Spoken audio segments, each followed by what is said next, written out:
Bonjour à tous.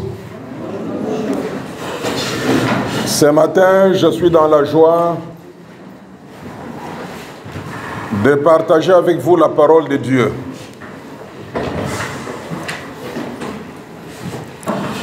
Nous avons commencé un séminaire intitulé « La dispensation de la grâce ou le temps de l'Église ». La dispensation de la grâce ou le temps de l'Église, notre texte de base. Et j'aimerais vous encourager à lire cela à la maison. Nous allons pendant ces 3 week-ends, c'est-à-dire le premier week-end, c'est ce week-end ici. Nous avons commencé depuis hier samedi. Aujourd'hui dimanche, c'est déjà un week-end. Le samedi prochain et le dimanche prochain, ça sera le 2e week-end. Et nous allons terminer le 3e week-end avec ce séminaire combien important, intitulé « La dispensation de la grâce ou le temps de l'Église ». Je disais que notre texte de base est tiré dans Apocalypse, du 1er chapitre au 3e chapitre. Je serais très content que si chacun de nous pourrait à la maison commencer à lire ces 3 chapitres. Apocalypse chapitre 1er, chapitre 2e et chapitre 3e. Pourquoi avoir organisé ce séminaire? L'objectif de ce séminaire se résume en 4 points. Le premier point, nous aimerions à ce qu'au terme de ce séminaire, que chaque membre comprenne qu'est-ce qu'une dispensation. Qu'est-ce qu'une dispensation? Le deuxième objectif de ce séminaire, nous voulons qu'à la fin de ce séminaire, que chacun de nous connaisse les 7 grandes dispensations et leurs caractéristiques. Puisque quand nous parcourons la Bible tout entière, nous partons du livre de Genèse au livre d'Apocalypse, nous découvrons que dans la Bible, il y a 7 grandes dispensations. Et chaque dispensation a ses propres caractéristiques. Le 3e objectif, qui est un objectif très important, nous voulons à ce que chacun de nous arrive à bien décrire ce qu'on appelle la dispensation de la grâce ou le temps de l'Église. Pourquoi cela? Puisque vous et moi, nous sommes en plein pied dans cette dispensation de la grâce. Nous sommes en plein pied dans ce qu'on appelle le temps de l'Église. Laissez-moi vous dire ceci, frères et sœurs. Quand on est dans l'Église, il serait mieux de comprendre qu'est-ce que l'Église. C'est comme qui dirait quelqu'un qui se proclame être un bêté, mais qui ne connaît rien du tout de bêté. En fait, c'est la manière qu'il faut comprendre. Si je me dis que je suis baolé, c'est-à-dire, premièrement, je dois connaître un baolé, la tête, c'est quoi? Un baolé, la tête, c'est quoi? Je dois connaître l'histoire de baolé. Cela est aussi vrai pour l'Église. On ne peut pas être dans une Église sans connaître qu'est-ce que l'Église. Et le 4e objectif que nous sommes en train de poursuivre, nous voulons qu'à la fin de ce séminaire, que chacun de nous saisisse convenablement les différentes facettes de l'Église de Jésus-Christ. Les différentes facettes de l'Église de Jésus-Christ. Laissez-moi vous dire ceci. Nous sommes dans ce qu'on appelle le temps de la fin. Quand vous lisez deuxième lettre de Paul à Timothée, le chapitre 3, vous commencez du 1er au 11e verset. Ce que Paul dit à Timothée, c'est profond. Moi, j'ai toujours dit, quand Paul s'adresse à Timothée, c'est un papa qui parle à son enfant légitime dans la foi. Et il est dit avec beaucoup d'amour.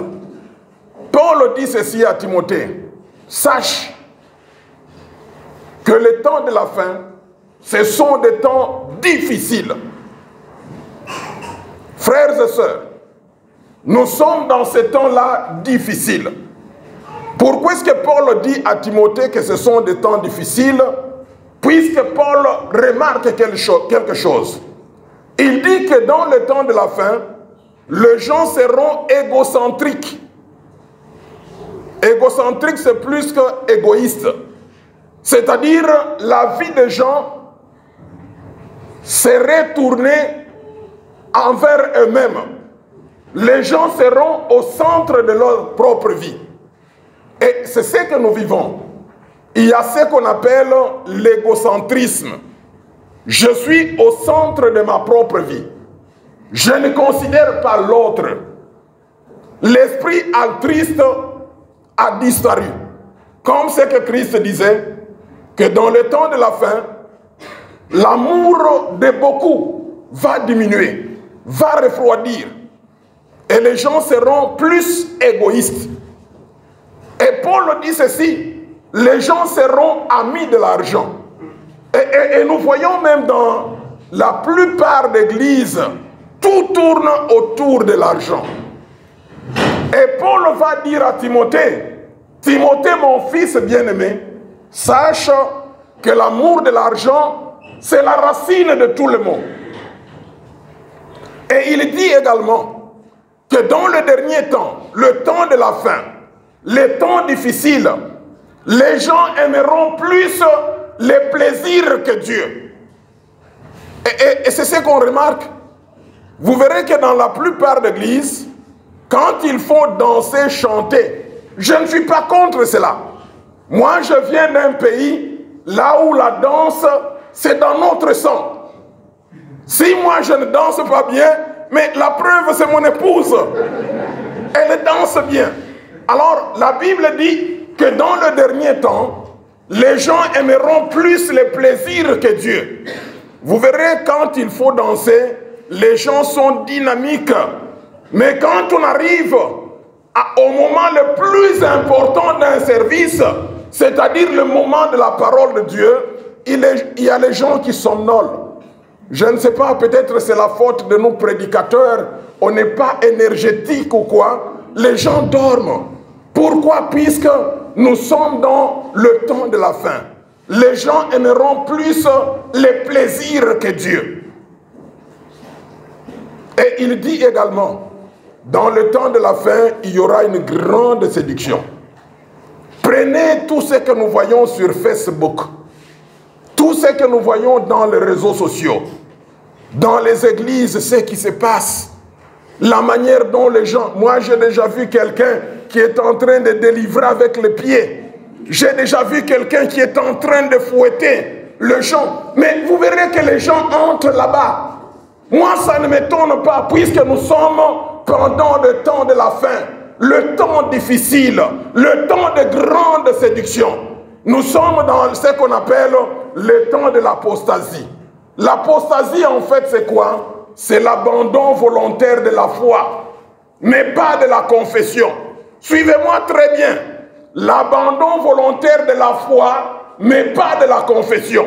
C'est-à-dire, les gens vont garder le nom de Jésus-Christ dans les lèvres, mais dans leur cœur, ils ont déjà abandonné Jésus.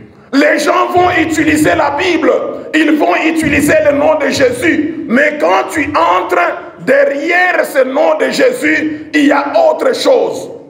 C'est la franc-maçonnerie, c'est la rose-croix, c'est l'occultisme, c'est la sorcellerie. Faisons très attention. Alors Paul conseille aux Éphésiens, dans le chapitre 5 et le verset 16, il dit quoi? Rachetez le temps. car les jours sont mauvais. Frères et sœurs, apprenons à racheter le temps. Racheter le temps, Paul veut dire tout simplement, il faut se ressaisir, puisque nous sommes pendant le temps de la fin. Raison pour laquelle nous voulons parler de cette dispensation de la grâce, ou le temps de l'Église.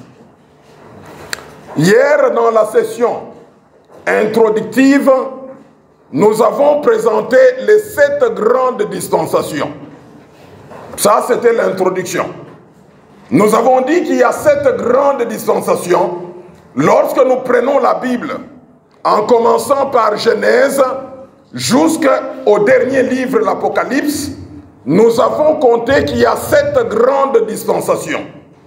Alors, j'aimerais rentrer plus bas pour qu'on comprenne qu'est-ce que c'est la dispensation. La dispensation est définie comme étant une période de temps en relation avec l'œuvre et le plan de Dieu pour l'humanité. La dispensation est définie comme étant une période de temps en relation avec l'œuvre et le plan de Dieu pour l'humanité. Alors, la première dispensation que nous trouvons dans la Bible, ça s'appelle dispensation de l'innocence. Nous sommes dans Genèse chapitre 1er et Genèse chapitre 2. Là où nous avons Adam et Ève. Ils sont innocents.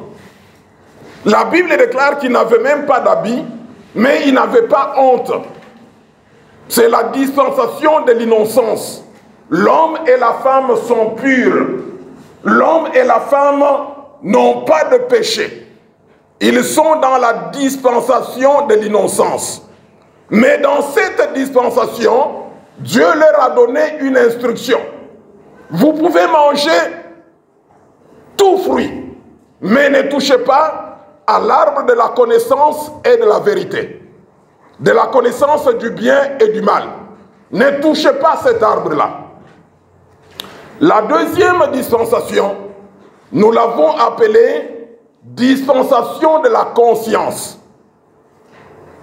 C'est-à-dire l'homme et la femme ont touché à cet arbre. Ils ont mangé de ses fruits. Après avoir mangé, ils ont connu ce qu'on appelle la chute de l'homme, la chute de l'humanité. Ils ont péché devant Dieu. Les yeux s'est ouverts. La conscience a existé dans leur vie. Ils savaient maintenant qu'est-ce qui était bien et qu'est-ce qui était mal. Et nous sommes dans cette deuxième dispensation de la conscience. Alors, nous passons à la troisième dispensation. C'est la dispensation qu'on appelle le gouvernement humain. Qu'est-ce qui se passe? C'est-à-dire, on a vu déjà, dans la deuxième dispensation, il y a le mal qui est entré dans le monde. Le premier assassinat. Caïn tue son frère Abel. Nous avons vu dans la deuxième dispensation, la polygamie a fait surface avec un certain Lémec. Lémec a commencé la polygamie en ayant 2 femmes. Nous avons vu que dans la deuxième dispensation, il y a eu des forgerons. Ils ont commencé à travailler le fer, à travailler le rein. Finalement, l'homme a introduit les armes dans la deuxième dispensation. Et la troisième dispensation, maintenant Dieu fait quoi? Dieu s'est dit, il faut que je puisse commencer à nouveau la création. Et nous avons vu le déluge avec Noé. Dieu va faire disparaître tous les hommes en gardant une seule famille, la famille de Noé. Mais malheureusement, l'homme, au lieu de s'attacher à Dieu, l'homme a dit cette fois-ci, il faut que je puisse aller là où Dieu se trouve. Et c'est là où nous avons ce qu'on appelle la tour de Babel. Les gens avaient une seule langue. Ayant une seule langue, ils avaient une forte cohésion sociale. Ils ont commencé à construire la tour. Et le langage passait très bien. Donne-moi la brique. la personne donne la brique. Donne-moi le mortier, la personne donne le mortier. Finalement, Dieu s'est dit, il faut que je descende et je confonde ces hommes, puisqu'ils sont orgueilleux. Ils sont rebelles par rapport à ma parole. Quelle était la parole de Dieu? La parole de Dieu était celle-ci. Soyez féconds, multipliez-vous et remplissez la terre. Mais les gens n'ont pas voulu remplir la terre. Ils sont restés à un seul endroit avec pour objectif de ne pas se répandre horizontalement, mais d'aller verticalement jusqu'à atteindre le trône de Dieu. Et Dieu descend et il va séparer les gens. C'est là où commence le problème de race. C'est là où commence le problème de nationalité. C'est là où commence les problèmes de tribus, de plans, de clans, de groupes ethniques. Et c'est là où a commencé la naissance des Ivoiriens, des Camerounais, des Congolais, des Français, des Mauritaniens, des Guinéens, des Togolais. C'est là où tout a commencé. Et enfin, la quatrième dispensation, Dieu s'est dit, si la première, la deuxième et la troisième dispensation n'ont pas marché, mais cette fois-ci, je commence une nouvelle dispensation. La quatrième dispensation. Dieu prend la décision de se choisir un peuple. Et il appelle Abraham. Abraham était mésopotamien. Il appelle, viens. Abraham répond présent à l'appel de Dieu. Je t'enverrai là où moi-même je déciderai. Abraham a obéi à cela. Et c'est ce qu'on appelle la dispensation de la promesse. Suivez-moi très bien. La dispensation de la promesse repose sur un homme qui répond au nom d'Abraham. Et Dieu va continuer à travailler avec Abraham, pas seulement avec Abraham, mais aussi avec son fils Isaac et aussi avec son petit-fils Jacob. Et toutes les promesses que Dieu a prononcées en faveur d'Abraham, ce sont des promesses qui sont perpétuelles. Quand vous lisez la Bible, quand on dit perpétuel, c'est plus ou moins sans fin. Dieu a béni Abraham. Dieu a dit à Abraham que tu seras le père d'une grande nation. Dieu a dit à Abraham, tu seras béni. Et quiconque te bénira sera béni. Mais quiconque te maudira sera maudit. Alors, raison pour laquelle, pour ceux-là qui lisent et ceux-là qui font des recherches, vous verrez que le peuple juif, c'est un peuple béni. Le grand savant, même les savants américains, les savants russes, les savants allemands, dans la plupart des cas, ils sont d'origine israélienne. Le riche dans le monde, ce sont les Israéliens. Alors, ils jouissent de cette dispensation de promesses. La quatrième dispensation, qui est une dispensation de promesses et qui a pour personnage important Abraham et toute sa lignée. La cinquième dispensation, c'est la dispensation de la loi. Elle commence avec Moïse. C'est également le juif. Dieu s'est dit, Israël va me représenter. Et Dieu va donner à Israël beaucoup de lois. Pas seulement les 10 commandements. Les commentateurs de la Bible disent, au total, Israël avait 613 lois, commandements, ordonnances et préceptes. Et Dieu pensait que cette fois-ci, ça irait. Mais malheureusement, ça n'a pas été. Israël a aussi échoué. Avec la cinquième dispensation. Vient enfin la sixième dispensation. C'est la nôtre. La dispensation que nous voulons parler aujourd'hui. La dispensation de la grâce. Ou le temps de l'Église. Laissez-moi vous dire ceci. Quand j'essaie de voir cette sixième dispensation, je la vois particulière. Avant que je ne puisse entrer en détail par rapport à cette sixième dispensation, Je voulais vous donner la 7e. La 7e dispensation n'est pas encore là. Présentement, ici en 2022, nous sommes dans ce qu'on appelle la dispensation de la grâce ou le temps de l'Église. La 7e dispensation, ça sera ce qu'on appelle le millénium. Le millénium, c'est-à-dire le règne de 1000 ans. Il viendra un temps, là où Jésus-Christ de Nazareth, celui en qui nous croyons, descendra sur la terre. Et on le verra. La Bible déclare que tout œil le verra. Il descendra sur la terre, et quand il descendra sur la terre, il va faire la bataille d'Armageddon. Il va vaincre la bête, les faux prophètes et les dragons. Il va lier le dragon dans l'abîme. Il va mettre la bête et les faux prophètes dans les temps de feu et de soufre, ce qu'on appelle Gehenna. Il va le mettre là-bas et il va régner sur la terre pendant 1000 ans. C'est ce qu'on appelle le millénium. Mais j'aimerais rentrer maintenant à notre thème, la dispensation de la grâce ou le temps de l'Église. Si vous m'avez suivi très bien, vous verrez que les deux dispensations qui précèdent la 6e dispensation, c'est-à-dire la dispensation de la promesse, la dispensation de la loi, sont propres à un seul peuple, c'est-à-dire à Israël. Dieu va choisir Israël.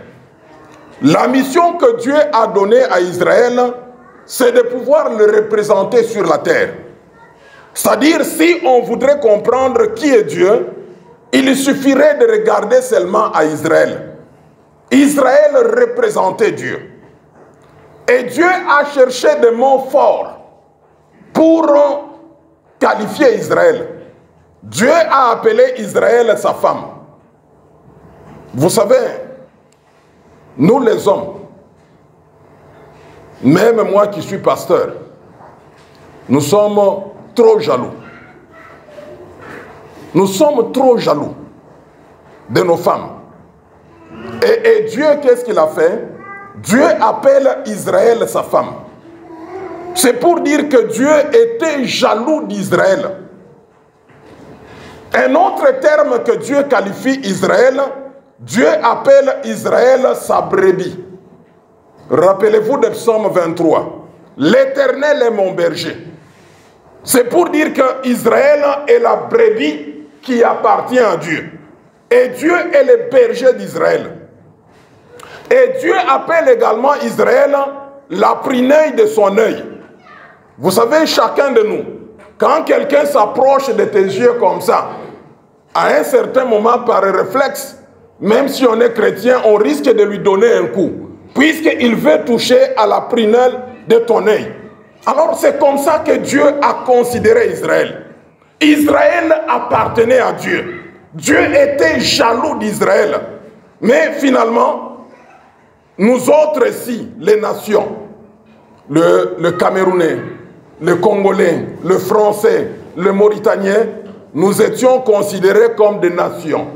D'ailleurs, nations, j'essaye un peu de vous respecter. Généralement, la Bible les appelait les gentils. Celui qu'on appelle gentil, c'est un barbare. C'est comme ça qu'Israël nous considérait. Nous étions des nations. Nous étions des gentils. Nous étions des barbares. Nous étions des incirconcis. C'est-à-dire des gens sans Dieu, sans Christ. On n'avait même pas le droit de citer. Vous savez, en Israël, dans les temples comme ça, les nations ne pouvaient pas entrer dans le temple. Ils restaient à l'extérieur. C'est ce qui se passe dans la 4e et la 5e dispensation. Mais quelle est la particularité de cette 6e dispensation? La dispensation de la grâce ou le temps de l'Église. Sa particularité, c'est ce qu'on appelle l'universalité. La porte maintenant est ouverte à tout le monde. Dans cette nouvelle dispensation, la dispensation de la grâce, il n'y a pas de problème de tribu. Il n'y a pas de problème de race. Chacun de nous a droit d'entrer dans cette dispensation. Et moi, j'ai beaucoup aimé. Alors, il y a un mot qui revient. Quand on parle de gens qui doivent entrer dans cette dispensation, le mot que la Bible utilise, c'est quiconque. Quiconque, dans la grammaire française, c'est ce qu'on appelle un pronom relatif indéfini. Quiconque. Ça veut dire quoi? Quiconque veut dire tout simplement qui que ce soit. Quiconque veut dire tout simplement toute personne. Quiconque veut dire tout simplement une personne indéterminée. Quiconque veut dire tout simplement n'importe qui. Quelle grâce! Quelle grâce! Et Paul essaye de bien définir cela. Quand il parle dans Galates, je suis dans Galates, chapitre 3, et à partir du verset 28 jusqu'au verset 29, l'apôtre Paul dit ceci: il n'y a ni grec, ni juif. Il n'y a ni esclave, ni homme libre. Il n'y a ni homme, ni femme. Car tous, vous êtes un en Christ Jésus. Ce que Paul est en train de dire, c'est profond. Quand il dit il n'y a ni juif, ni grec, il veut dire tout simplement que dans cette 6e dispensation de la grâce, il n'y a pas de problème de race. Il n'y a pas de blanc, il n'y a pas de noir, il n'y a pas de jaune. Il veut dire tout simplement que dans cette dispensation de grâce, il n'y a pas de nationalité. Il n'y a pas de tribu. Il n'y a pas de groupe ethnique. Il n'y a pas de caste. C'est-à-dire quiconque peut entrer dans cette dispensation de la grâce. Quand Paul dit il n'y a ni esclave ni homme libre, il veut tout simplement parler des statuts sociaux. C'est-à-dire en Christ Jésus, qu'on soit directeur, qu'on soit domestique, nous tous, nous sommes dans cette dispensation de la grâce. Je me rappelle dans mon pays, on disait que dans une église, il y avait un général. Vous savez, généralement, les généraux s'accompagnent de garde-corps. Le général est allé à l'église et il avait un garde-corps. On a prêché la bonne nouvelle. On a fait appel. Les généraux étaient touchés par la parole de Dieu. Et quand on a fait appel, qui va croire en Jésus-Christ comme son Seigneur et Sauveur? Le général s'est mis debout. Et quand il s'est mis debout, il a vu aussi le garde-corps qui s'est tenu debout. Le général l'a regardé pour dire « Vanda ». Vanda, c'est en lingala qui veut dire « assis-toi ». Alors, le garde-corps ne pouvait pas aussi se mettre. Il s'est mis debout. Et le général a commencé à avancer pour répondre à l'appel qu'il recevait Jésus-Christ. Il regarde derrière, il voit son garde-corps qui avance aussi. Et finalement, le garde-corps a dit « Mon général, moi aussi, je viens de recevoir Jésus comme Seigneur et Sauveur. » Dans cette nouvelle dispensation, il n'y a ni homme libre, ni esclave. Il n'y a pas de statuts sociaux. C'est seul dans l'église où le patron se retrouve avec son employeur. Tous deux chrétiens. C'est seul dans l'église de Dieu où on peut voir les domestiques avec son patron ensemble en train de louer un seul Seigneur et Roi. Jésus-Christ est le boss de nous tous. Amen. Et alors Paul dit également qu'il n'y a ni homme ni femme. Dans l'ancienne dispensation, surtout quand vous prenez la dispensation de la loi, il y avait beaucoup de discrimination. Malheureusement, Même l'Église actuellement ne comprend pas ce que Dieu est en train de faire. Vous savez que dans la dispensation de la loi, c'était plus que masculin. Il n'y a que les hommes qui travaillaient. Celui qui était souverain sacrificateur, c'était un homme. Ceux qui étaient sacrificateurs, c'était des hommes. Ceux qui étaient des lévites, ce sont des hommes. Ceux qui étaient des portiers, c'est-à-dire même les protocoles, c'était les hommes. Et les femmes étaient loin. Et d'ailleurs, la femme, elle était privée. Elle n'entrait pas dans la présence de Dieu toute l'année. Quand elle est dans une période de menstru, elle était considérée comme impure. Mais quand on entre maintenant dans cette dispensation de la grâce, le temps de l'Église, la Bible, Paul dit, il n'y a ni homme, il n'y a ni femme. La femme est aussi acceptée dans la présence de Dieu. La femme peut aussi travailler pour Dieu. Vous savez, Christ à un certain moment, il s'étonnait. Vous verrez que même dans la Bible, il y a des passages qui sont discriminatoires. Je vais vous les montrer, vous les démontrer. Prenons, vous avez déjà lu la femme adultère. La Bible dit très bien, puisque la Bible pèse les mots, la Bible dit très bien que cette femme était prise en flagrant délit.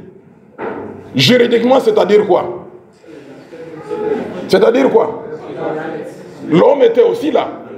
Alors, moi, je me pose la question. Si c'est réellement en flagrant délit d'adultère, l'homme est parti où? J'ai des hypothèses. Première hypothèse, soit que l'homme était fort, il a tabassé tous ces gens qui étaient là. Ça, c'est la première hypothèse. La deuxième hypothèse, soit qu'il a couru plus que Usain Bolt. Il est parti vite, on ne l'a pas attrapé. Ou soit, c'était un responsable, on l'a craint. Ou soit il a utilisé son argent. Et on amène la femme devant Jésus. C'est lui qui est le juste juge. Jésus-Christ se penche. Il était en train d'écrire sur la terre, sur le sol. Il est en train d'écrire. Et il lève la tête. Il ne voit que la femme. On t'amène cette femme. Nous l'avons pris en flagrant délit d'adultère. Jésus pose la question de savoir, est-ce que vous utilisez bien vos termes? Juridiquement, en flagrant délit d'adultère, Jésus-Christ devait voir deux personnes engagées dans cet acte-là. Et finalement, il leur dit tout simplement, celui qui n'a jamais péché, qu'il jette le premier la pierre sur cette femme. Quel était le résultat? Donc, dans cette dispensation de la grâce, où le temps de l'Église, il n'y a ni homme, il n'y a ni femme. Mes frères, ce qui m'intéresse beaucoup, frères et sœurs, dans cette dispensation de la grâce, ou le temps de l'Église, le personnage le plus important, ce n'est pas nous, c'est Jésus-Christ.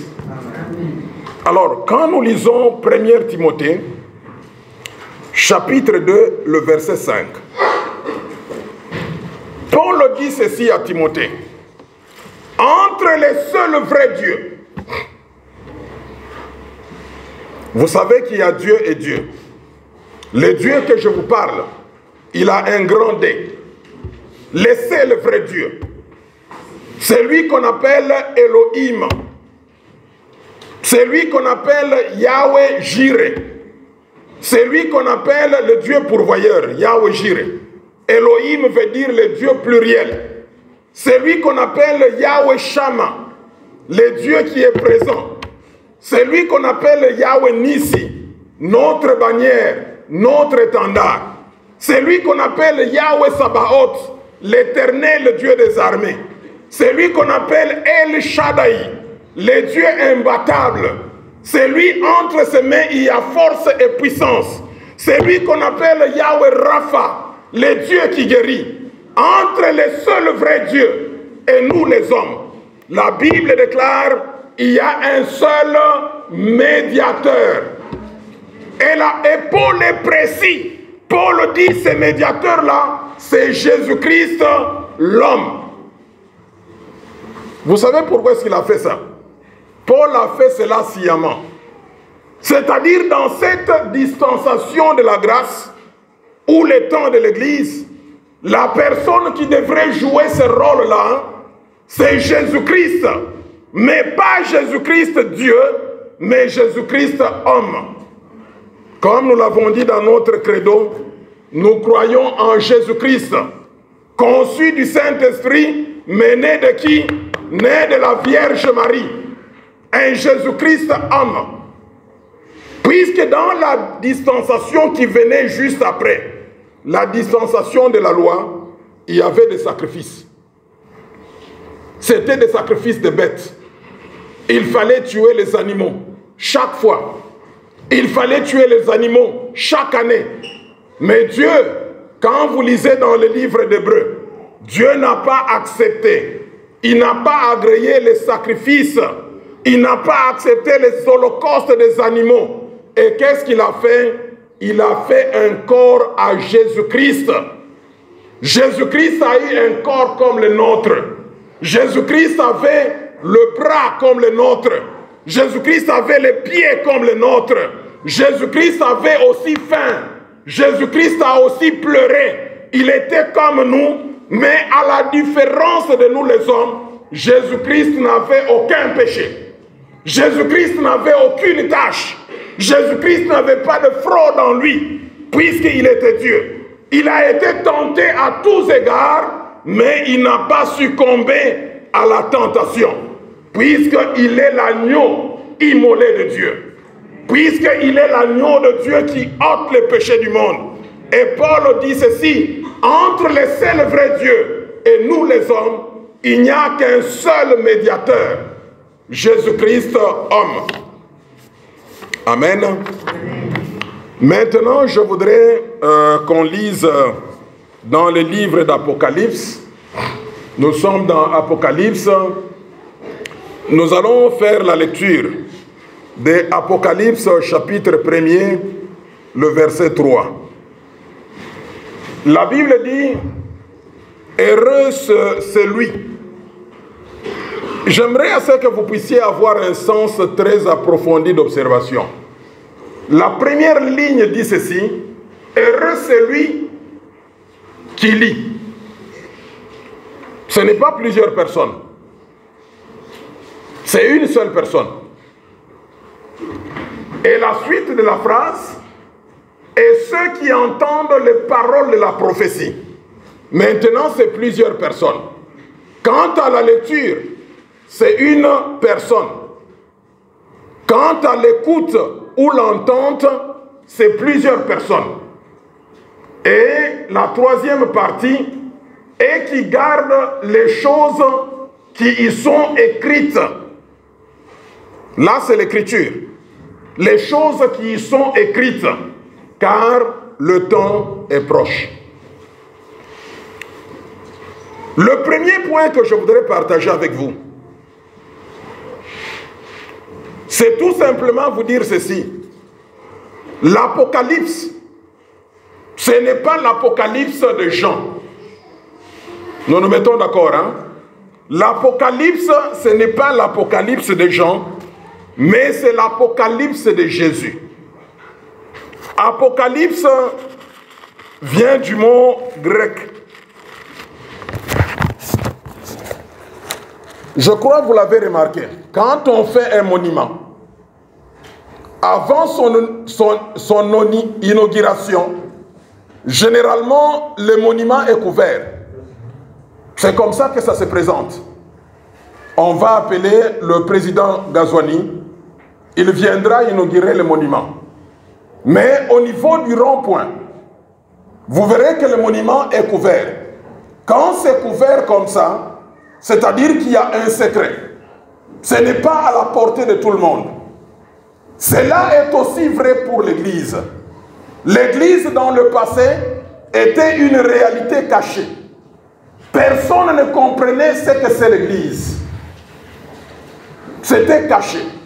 Mais quand on parle de l'Apocalypse, l'Apocalypse veut dire tout simplement révélation. Révélation veut dire dévoilement d'un secret. Ce qui était secret est mis à découvert. C'est ça l'Apocalypse. Maintenant, on peut voir. Raison pour laquelle nous disons que l'Apocalypse n'est pas l'Apocalypse de Jean. Jean écrit seulement, mais c'est l'Apocalypse de Jésus. L'Apocalypse nous révèle la personne de Jésus. L'Apocalypse, c'est un dévoilement. Ce qui était caché, ce qui était secret, est maintenant à découvert et à la portée de tous. Alors, la première chose que je partage avec vous, c'est les bénédictions qui sont rattachées au livre d'Apocalypse.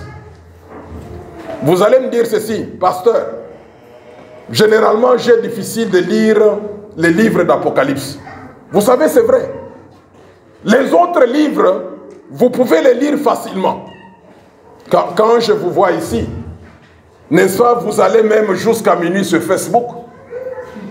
Vous ne dormez pas. Jusqu'à minuit, vous êtes sur Facebook. Jusqu'à minuit, vous êtes sur Novelas. Novelas, le film là de... C'est mexicain ou brésilien? Vous êtes là-bas. Mais quand vous prenez les livres d'Apocalypse, généralement, vous commencez juste les chapitres premiers, vous commencez à somnoler. Vous savez pourquoi? Le diable sait. Le diable sait que, car le temps est proche. Puisque les livres d'Apocalypse met à nu le plan du diable. Quand vous lisez les livres d'Apocalypse, vous comprenez les futurs. Vous comprenez les sorts du diable. Et quand il sait cela, qu'est-ce qu'il amène? Il amène le sommeil. Même si je demandais ici dans la salle, qui a déjà lu les livres d'Apocalypse? Ils sont rares. Ces personnes qui lisent les livres d'Apocalypse sont rares. Des fois, c'est fatigant ces livres. Vous avez des chiffres, vous avez des couleurs, vous avez des symboles. C'est fatigant. Mais laissez-moi vous dire qu'il y a un grand secret dans les livres d'Apocalypse. Je vous livre déjà les 3 premiers secrets dans les livres d'Apocalypse. Vous qui cherchez la bénédiction, la simple bénédiction se retrouve dans les livres d'Apocalypse. La première bénédiction, celui qui lit les livres d'Apocalypse est béni. Juste lire. Est-ce que vous pouvez me rassurer que vous allez commencer à les lire? Puisque la Bible dit ceci. Heureux celui qui lit. Juste faire la lecture du livre d'Apocalypse. On ne vous demande pas autre chose. Prenez votre Bible, commencez à lire Apocalypse. Et vous serez bénis. Christian. Simple. Deuxième bénédiction. Heureux ceux qui entendent les paroles de la prophétie. Entendre aussi les livres d'Apocalypse, vous êtes heureux. Et la troisième bénédiction, heureux ceux qui gardent. Garder veut dire pratiquer. Garder veut dire appliquer. Donc ça, c'est très important. Et comme je l'avais dit, notre texte de base pour ce séminaire, c'est Apocalypse du 1er au 3e chapitre. Quand vous rentrez chez vous à la maison, lisez ces 3 chapitres. Allez lentement. Même si vous vous fatiguez, ressaisissez-vous. Mettez même les pieds dans un bassin. Prenez un peu de café, lisez jusqu'à ce que vous puissiez arriver à la fin.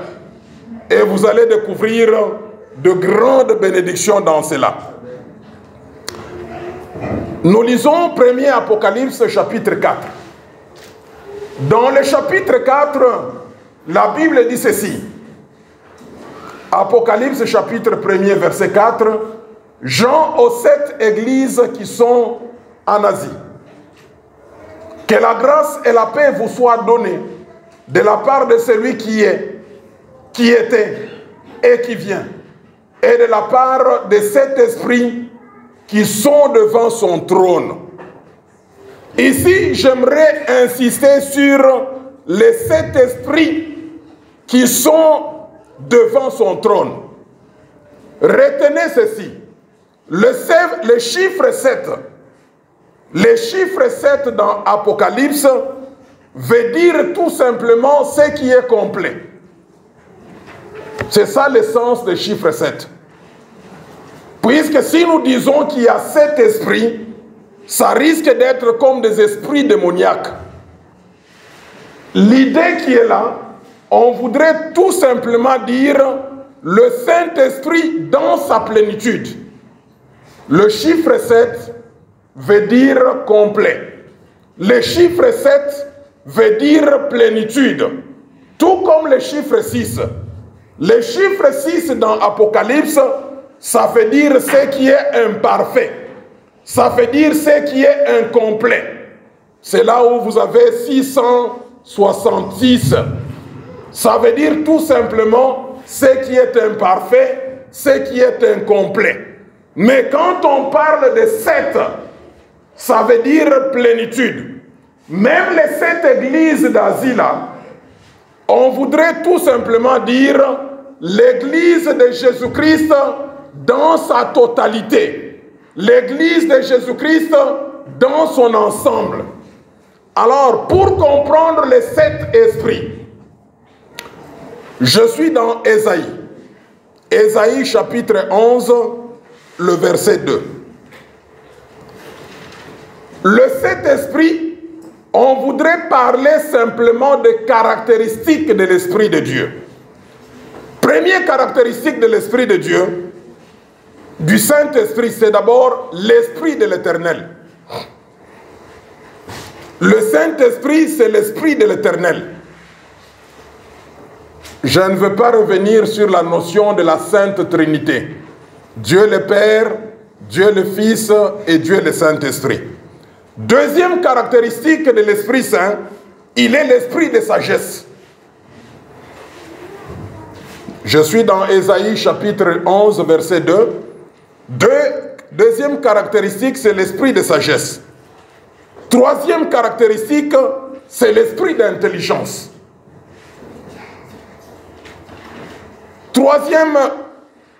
Quatrième caractéristique, c'est l'esprit de conseil. Cinquième caractéristique, c'est l'esprit de force. Sixième caractéristique, c'est l'esprit de connaissance. Septième caractéristique, c'est l'esprit de crainte de l'Éternel. D'ailleurs, ces caractéristiques nous permettent de vérifier le Saint-Esprit que nous avons reçu. Si quelqu'un reçoit réellement l'Esprit de Dieu, le Saint-Esprit, puisqu'on se trompe généralement, il y a certaines personnes qui ont tendance à réduire la portée, le contenu du Saint-Esprit. Il y a ceux-là qui pensent que recevoir le Saint-Esprit, c'est trembler. Moi, je me rappelle quand je recevais le Saint-Esprit dans les années 80, je tremblais. Je ne sais pas pourquoi. Hein. Moi, je me dis, puisque, vous savez, chez moi au Congo, généralement, trembler, c'est un grand signe. Hein. Quand tu trembles, je crois que Dieu a permis à ce que je passe par cela, je tremblais. Et il y a certaines personnes qui pensent que recevoir le Saint-Esprit, c'est seulement parler en langue. Non. Moi, j'aimerais qu'on comprenne la plénitude du Saint-Esprit. Quand on reçoit le Saint-Esprit, premièrement, c'est l'Esprit de l'Éternel. C'est-à-dire, cet esprit-là ne peut pas se contredire avec Dieu. Cet esprit-là ne peut pas se contredire avec la Bible. Quand l'Esprit de Dieu est en disconformité à la parole de Dieu, il n'est pas esprit de Dieu. Il devient esprit méchant. Ça, c'est la première caractéristique. Quand nous recevons l'Esprit de Dieu, il nous donne la sagesse. Vous savez que la sagesse est supérieure par rapport à l'intelligence. L'intelligence, c'est tout simplement une capacité de s'adapter à de nouvelles situations. Alors, quand on reçoit le Saint-Esprit, il met en nous la sagesse. Il met en nous l'intelligence. Il met en nous le conseil. Tu vois même la manière dont tu parles aux gens. Les gens découvrent que tu es quelqu'un de nouveau. Quand le Saint-Esprit est en nous, il met en nous la force. Je ne parle pas de la force physique, mais la force spirituelle. Il met en nous même ce qu'on appelle la copénétration spirituelle. C'est-à-dire qu'on comprend les choses en profondeur. Quand le Saint-Esprit est en nous, il met en nous la connaissance de la parole de Dieu. Quand le Saint-Esprit est en nous, il met en nous la crainte de Dieu. Je ne parle pas de la peur de Dieu. On n'a pas peur de Dieu, mais on a la crainte de Dieu. Et la Bible dit que craindre Dieu, c'est fuir le mal. C'est ça le Saint-Esprit, la plénitude du Saint-Esprit. Et c'est ce que Jean voudrait nous dire. Je voudrais évoluer. Je voudrais parler maintenant de la personne révélée de Jésus-Christ. Dans ce livre d'Apocalypse, quand Jean écrit, il reçoit une révélation sur la personne de Jésus. Mes amis, ce que moi je crains avec nous les autres églises, les églises de réveil, les églises pentecôtistes, à un certain moment, nous sommes dans l'église, mais nous ne comprenons pas pourquoi est-ce que nous sommes dans l'église. Moi, je préfère, ici à Fama, le fait que nous récitons le credo. Vous savez, à un certain moment de ma vie chrétienne, je pensais que quand on parle de doctrine, je trouvais cela mal. Moi, j'ai commencé dans une église pentecôtiste locale. C'est-à-dire, là, on nous disait même, pour prêcher, il ne faut pas préparer. Il faut seulement, tu passes devant, tu prends ta Bible comme ça, tu dis, Seigneur, je voudrais parler, donne-moi de quoi parler. Quand tu ouvres comme ça, là où il y a ton doigt tombe, tu commences à prêcher. Faux! C'est très faux. Alors, moi, je pensais que faire même une récitation, je me disais c'est un péché. Mais je comprends que c'est très important. Ce que le diacre Stéphane a fait ici, c'est très important, le credo. Le credo, c'est-à-dire, c'est en quoi nous croyons. Vous savez, au niveau de l'islam,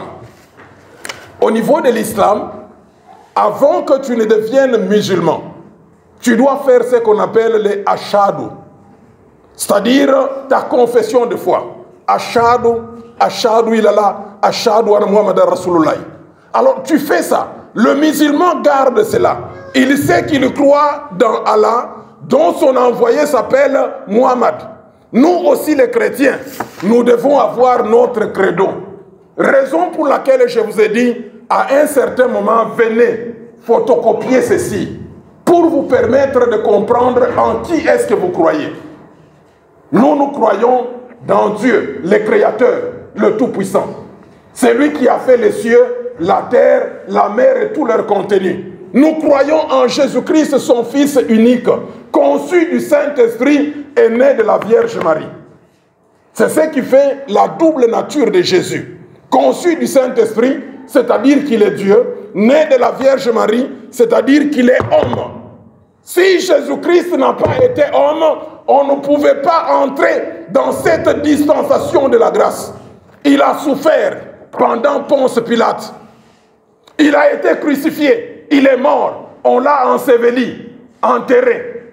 Et le troisième jour, il est ressuscité d'entre les morts. Au moment où nous parlons, il est assis à la droite de Dieu le Père. Je crois dans le Saint-Esprit. Je crois dans la rémission des péchés. Je crois dans la résurrection de la chair. Un jour, je serai ressuscité. Et je crois également dans l'Église universelle. Et je crois qu'un jour, en tant qu'Église, je serai enlevé. Aller à la rencontre avec Jésus-Christ dans les airs.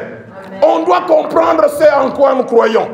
Alors quand tu demandes les chrétiens, tellement qu'on n'est pas formé, on n'apprend pas, les gens ne connaissent même pas qui est Dieu. Vous voulez que je vérifie? Que je vous pose la question qui est Dieu? Et il y a ceux-là qui vont me faire sortir la définition de l'Église catholique. Dieu, c'est tout simplement un esprit. On doit comprendre. Et Jean, qu'est-ce qu'il fait dans ces versets ici?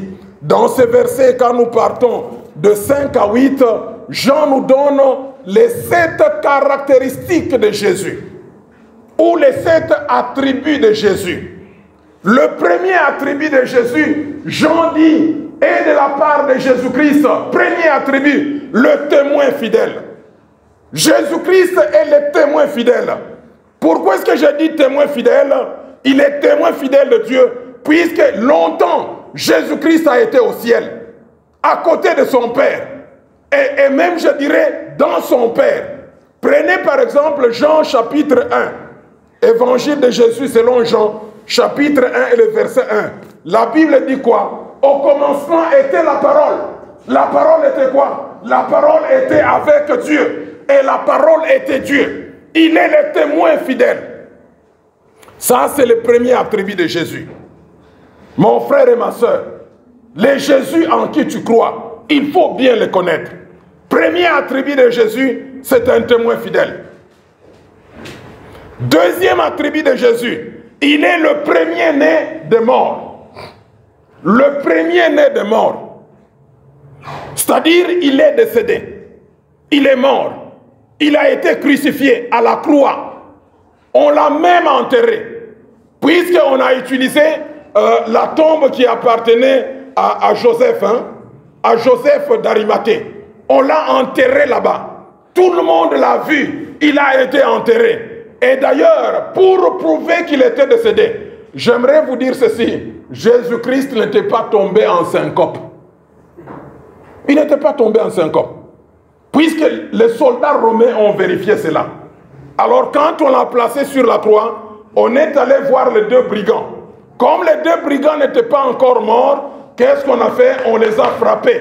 On les a cassés les os. Mais on arrive à Jésus-Christ. Puisque la parole de Dieu avait déjà été dite dans le psaume, qu'on ne brisera pas ses os. On arrive là-bas, Jésus-Christ était déjà décédé. Et un soldat romain a pris une lance. Il a percé le flanc de Jésus. Jésus-Christ n'était pas tombé en syncope. Si on aurait pu avoir un médecin, on devrait confirmer qu'il était cliniquement mort. Et c'est ainsi qu'on l'a pris, on l'a mis dans le tombeau. Et pour s'assurer que réellement il est mort, il y avait des gardes qui étaient là, des gardes romains qui gardaient le tombeau de Jésus-Christ. Premier jour, il était là. Vous savez, Jésus-Christ était là pour faire une mission particulière. Et la Bible déclare, d'ailleurs c'est ce qu'on lit dans notre histoire ici.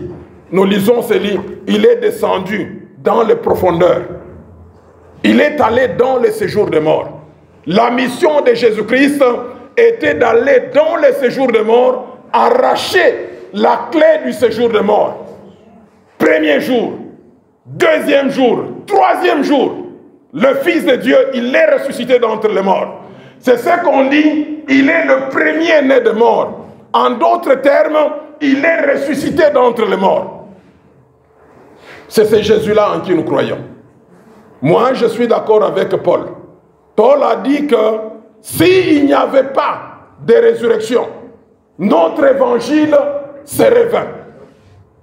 Rendez-vous compte, s'il n'y avait pas de résurrection, notre évangile serait vain.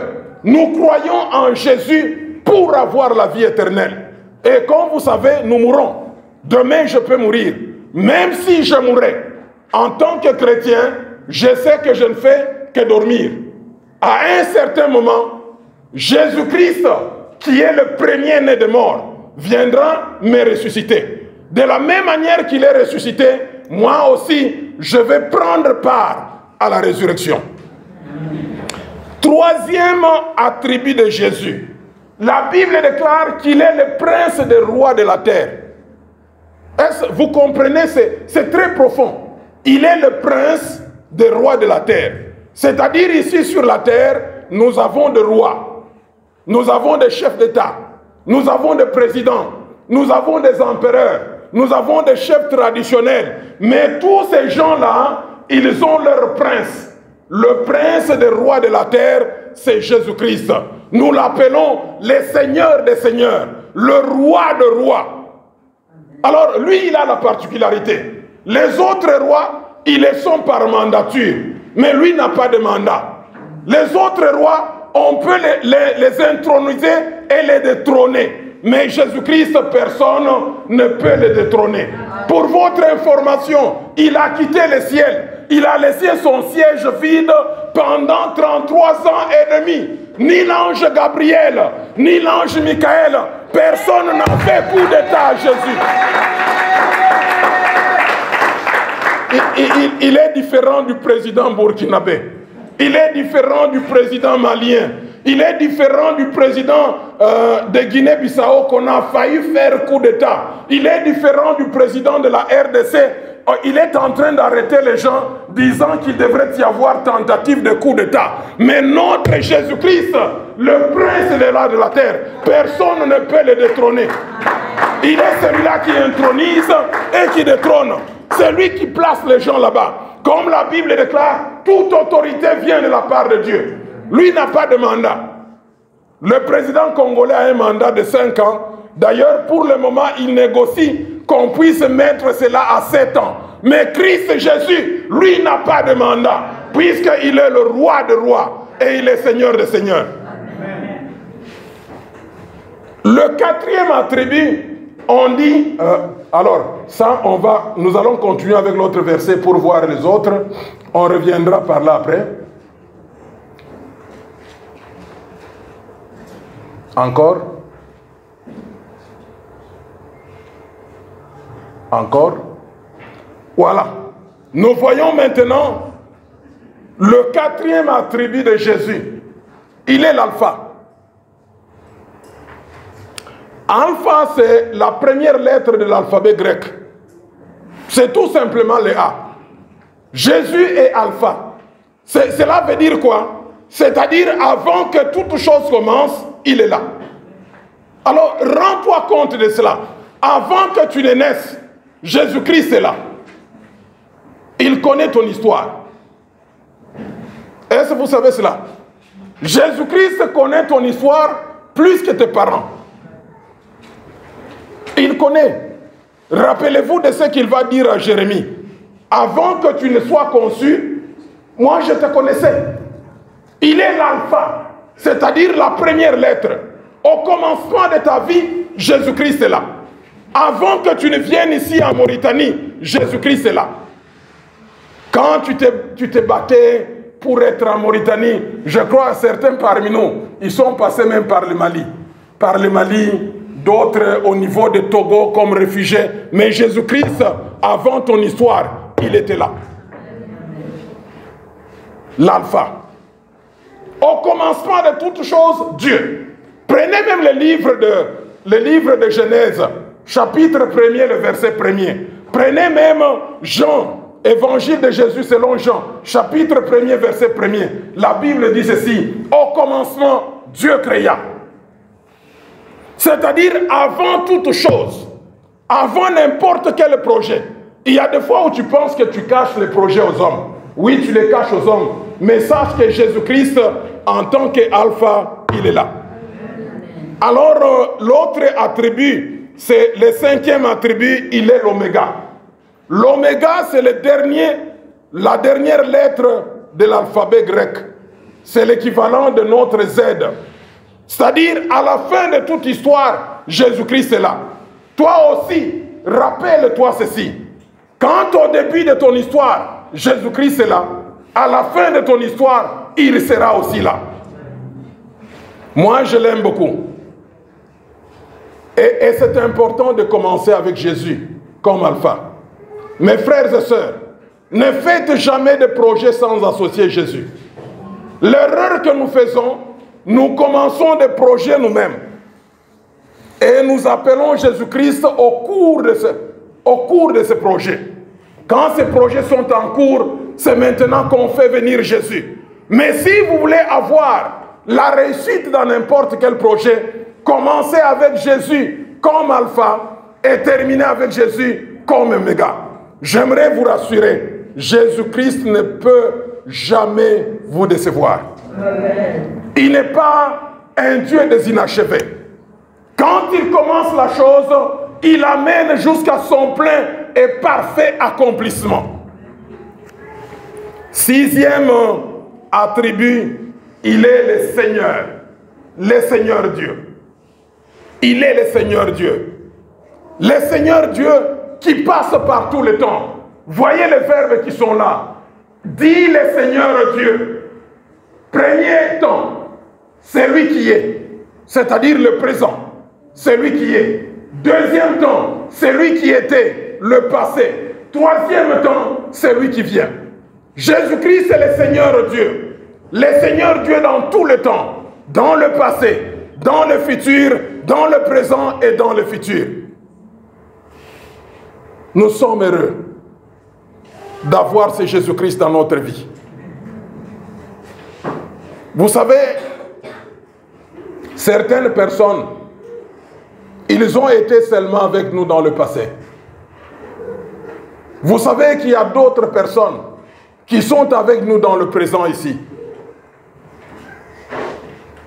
Et il y a d'autres personnes qui seront avec nous dans le futur. Mais le plus important, c'est d'avoir un ami qui t'accompagne tout le temps. Jésus-Christ, c'est cet ami-là qui nous accompagne dans tout le temps. Dans le passé, il a été avec nous. Dans le présent, il est avec nous. Dans le futur, il sera avec nous. Les autres personnes vont nous abandonner. Et je me rappelle hier soir quand on était à une session de consolation, Pasteur Higuette disait qu'il y a des fois qu'on peut appeler quelqu'un intime. Tu te dis mon intime. Mais le grand problème est que ton intime a aussi un autre intime. Finalement, cette intimité n'a pas de sens. Le véritable ami intime, c'est le Seigneur Dieu. Pourquoi? Puisque tout le temps, il est avec nous. C'est lui qui est, c'est lui qui était et c'est lui qui vient. Et le dernier attribut de Jésus, le septième attribut, il est le Tout-Puissant.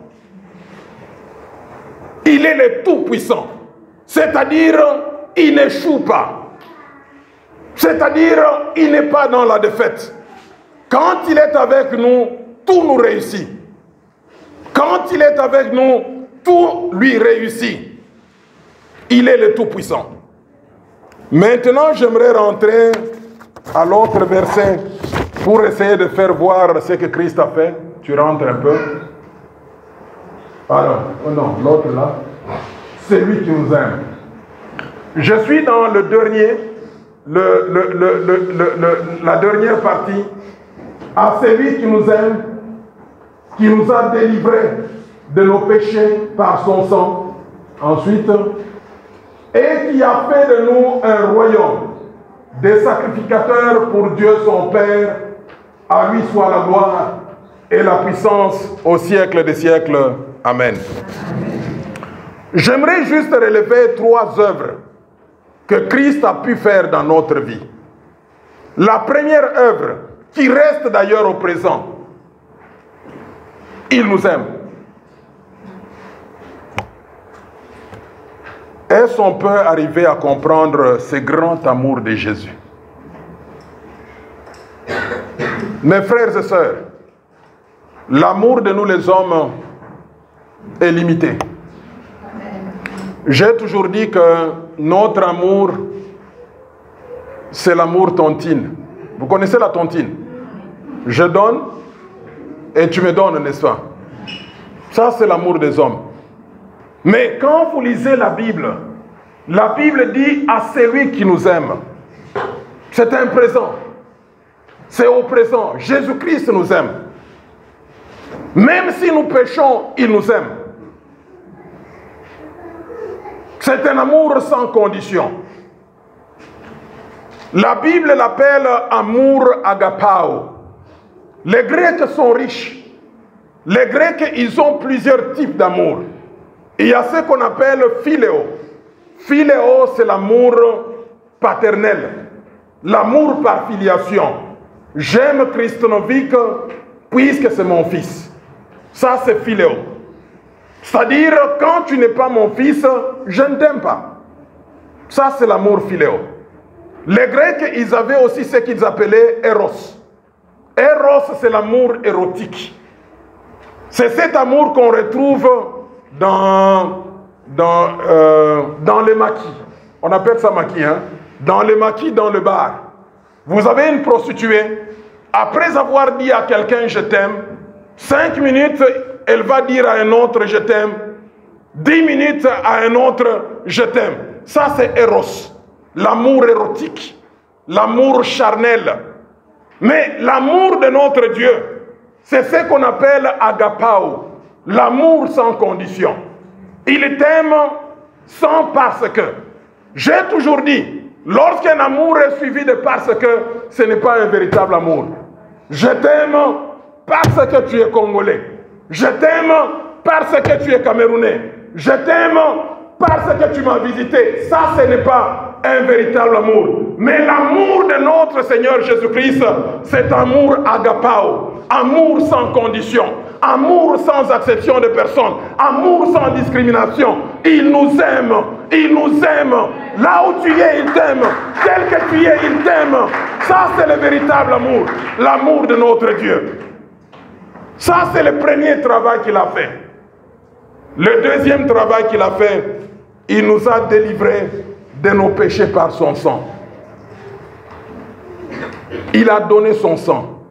Il a sacrifié sa vie pour que nous soyons libérés. Jadis, on était dans le péché. Certains parmi nous, on était des grands ivrognes, des impudiques, des voleurs, des sorciers, des magiciens. Mais Christ, lui, il nous a délivrés de nos péchés par son sang. Ça, c'est le deuxième travail qu'il a fait à la croix de Golgotha. Mais le troisième travail, un travail excellent, la Bible dit, il a fait de nous un royaume. Mes amis, la Bible ne dit pas qu'il a fait de nous de rois et de reines. C'est ce que la Bible dit. Il n'a pas fait de nous de rois et de reines, mais il a fait de nous un royaume. Ça, c'est profond. Vous savez, s'il aurait pu faire de nous de rois et de reines, on devrait être limité par le mandat. Mais le royaume, lui, est éternel. Il a fait de nous un royaume. Ça, c'est profond. Il a fait de nous un royaume. Il n'a pas fait de nous de rois et de reines. Il n'a pas fait de nous de princes et de princesses. Puisque ces gens-là sont limités par une mandature. Mais il a fait de nous un royaume. Vous savez, je disais hier que le royaume est plus grand que l'Église. Puisque dans le royaume, on a 4 catégories de personnes. Dans le royaume, il y a ce qu'on appelle les puissances et les anges célestes. Ils sont dans le royaume. Les Gabriel, les Michael, ils sont là. Dans le royaume, nous avons le croyant de l'ancienne alliance. Les Abraham, les Moïse, les Élie, les Élisée, les David, les Salomon, ils sont là-bas. Dans le royaume, il y a également nous, le rachetés, les sauvés par la grâce au moyen de la foi en Jésus-Christ. C'est là où on retrouve de nos rôles. Vous savez, les gens dans le royaume vont s'étonner. Surtout quand on va nous appeler par nos noms. Les gens vont s'étonner. Dieu va commencer comme ça la liste. Il commence par les puissances et les anges célestes. Il appelle Archange Michael. Archange Michael dit présent. Il appelle Archange Gabriel. Il dit présent. Et il passe à la deuxième liste. Il appelle Patriarche Abraham. Abraham est là.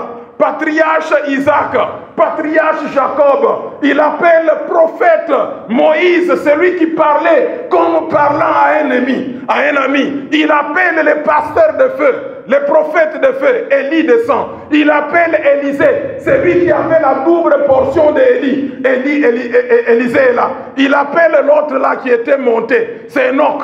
Enoch qui a disparu, qui était monté, on l'appelle. Il appelle le roi David, un roi au cœur de Dieu. Il appelle le roi Salomon, c'est lui qui a de la sagesse plus que tout le monde. Il répond. Il appelle la Vierge Marie. La Vierge Marie répond. Et finalement, on arrive à la troisième catégorie. Là, les noms extraordinaires sortent.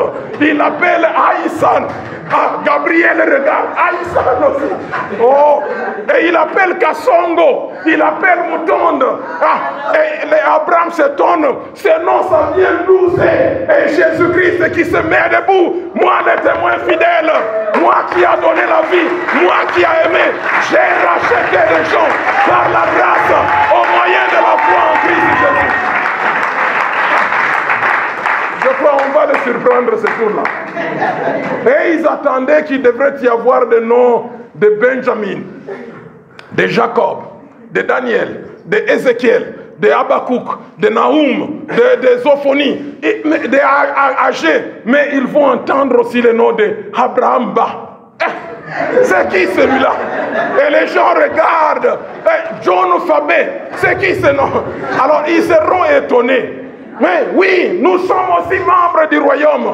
Nous sommes de la catégorie des rachetés par la grâce au moyen de la foi en Christ Jésus.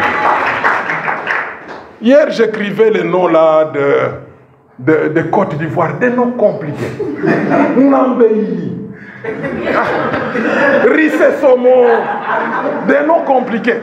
Bon, c'est ce qui fera la beauté de ce royaume-là, puisqu'on va se retrouver là-bas.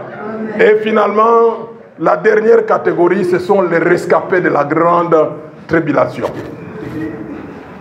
Ah, il ne faut pas être dans cette catégorie-là. C'est terrible, puisque ça se passera pendant la grande tribulation.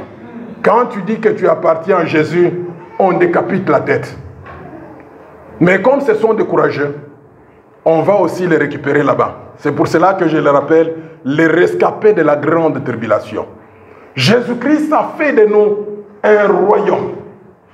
Et puis des sacrificateurs pour Dieu son Père. C'est ce qui est merveilleux. Jésus-Christ a fait de nous des sacrificateurs. Vous savez, dans le passé, pour être dans les sacerdoces, il fallait être de la tribu de Lévi. Aimé, de la tribu de Lévi. Pas seulement de la tribu de Lévi, mais des clans d'Aaron.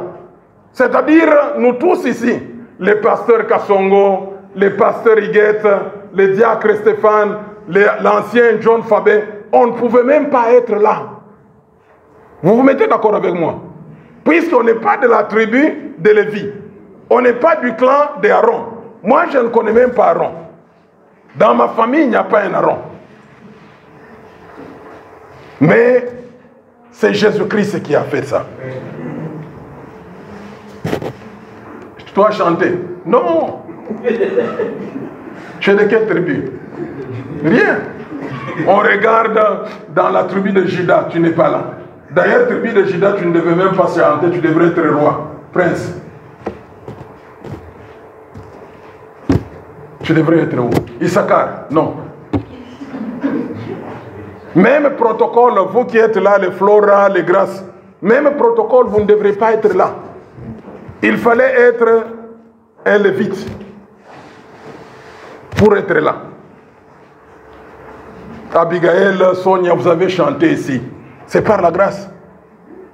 Dans l'autre dispensation de la loi, vous ne pouvez même pas être là. D'ailleurs, vous les femmes, on devrait vous mettre à l'extérieur. Mais il y a cette personne ici, Jésus-Christ. Pas seulement qui nous a aimés, pas seulement qui nous a délivrés de nos péchés, mais en plus de cela, il a fait de nous un royaume. Très sage. Puisqu'il savait que s'il faisait de nous des rois et des reines, le mandat devrait se terminer. Et sa vie était éternelle. N'est-ce pas, ça a commencé par Saül. Saül tombe, il est remplacé par qui? Par David.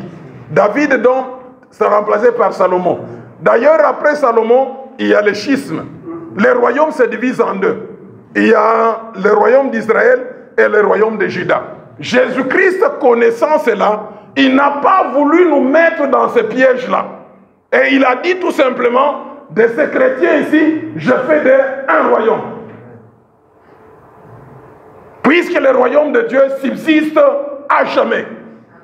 Et il a fait de nous des sacrificateurs pour Dieu son Père. Nous disons merci à Dieu pour cela. Et je voudrais m'arrêter par ici. Et j'aimerais qu'on puisse avoir un temps de prière. Un temps d'adoration. Adorer veut dire quoi? Adorer veut dire ce que Dieu est. Moi, j'aimerais que ce matin, qu'on puisse adorer Jésus. Vous avez suivi ce que Dieu est, ce que Jésus est. J'aimerais qu'on puisse l'adorer. J'aimerais qu'on puisse lui exprimer notre gratitude la plus profonde par rapport à ce qu'il a fait dans nos vies.